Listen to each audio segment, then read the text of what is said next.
Kebahagiaan tengah menyelimuti pasangan selebriti Mona Ratuliu dan Indra Brasko. Pada 20 Mei 2020, pasangan selebriti ini dikaruniai anak keempat.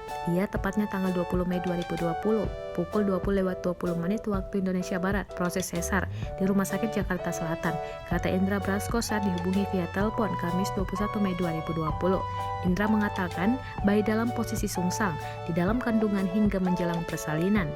Indra mengabarkan kelahiran anak keempatnya ini di Instagram pada Kamis.